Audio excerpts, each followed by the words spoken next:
So there's a problem with PW50s where if you rebuild the carburetor, you service it, you can get the throttle stuck in the open position, which is what this person on this forum had a problem with. And it's what I had a problem with too.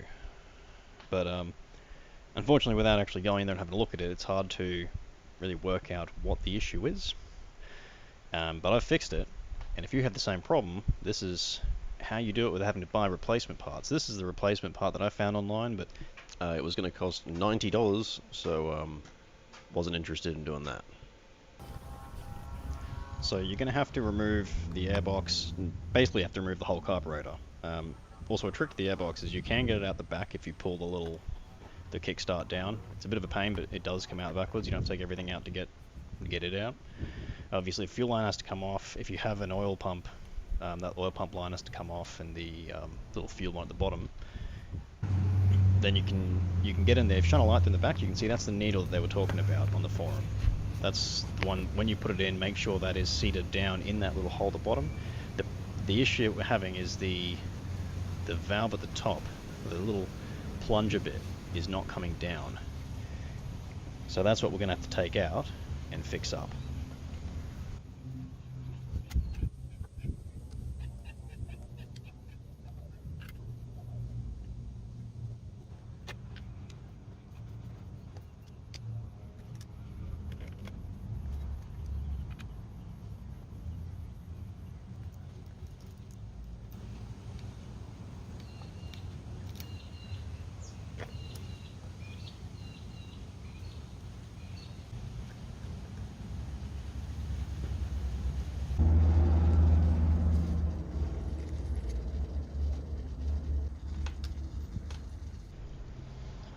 Right, so you can see that little divot that sits inside the top of the carburetor.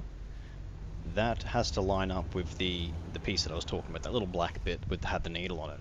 It has a slit down the side of it, and that's like a guide for it, so it goes down the right way, because as you can see, it's got a bunch of angled sections at the bottom. One of those is for the idle, like the idle screw on the side. Depending on how much you have the screw in or out, depends on how much it idles at. So that needs to sit in that space like that. If you get that in the wrong way around, it will stick. And if your bit's good, just simply having that the right orientation might just fix the problem that you got. But for me, mine takes a bit of persuasion to get it back out of that hole. It doesn't glide in smoothly like it should.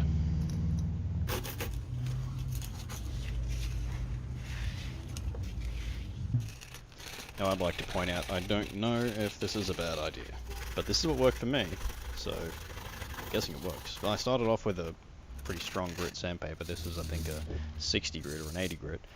I didn't end up filming everything in the process, but I did increase the grit, so I went up to about 240 to actually smooth out this bit. I thought it was plastic, but I don't know, it looked a bit like metal by the end of it. And now this I highly would not recommend, but I did it because I had spare carburetors if I bugged it up. But basically I just took out all the little burrs and indentations inside there, being very careful to not get that little pin that I showed earlier. And obviously, because you're going to put a lot of dust everywhere, spray it a lot. That was RP7 I was spraying it with. W40 I'm guessing will work just fine as well. And cleaning out everything, clean off all the little bits of grit and dust. Obviously if it's got little grains of anything in there, it's going to stick, and you just have to be doing it again.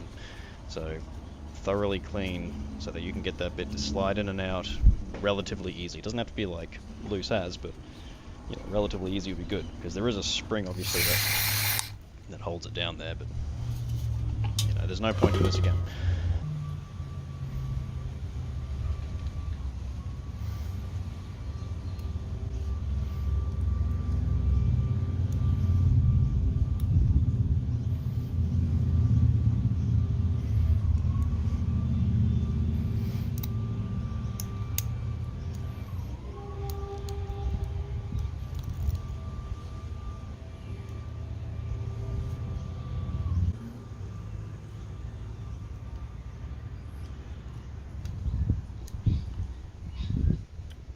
As you can see, it now slides down much further than before, and it slides correctly, freely, and don't forget the choke as well. Very important to get that in there. So if when I first did this, I had no idea I was supposed to do this in any particular way, and I'm pretty sure I'm the one that damaged this enough to the point that it didn't work. But you know, I fixed it. That's what's most important. So yours should look like that. And now it functions correctly. Now I did find out afterwards that I had a bunged fuel line, but so I had to run out and replace that. But then it's just a matter of putting it all back together and taking it out for a ride. Hope that helped.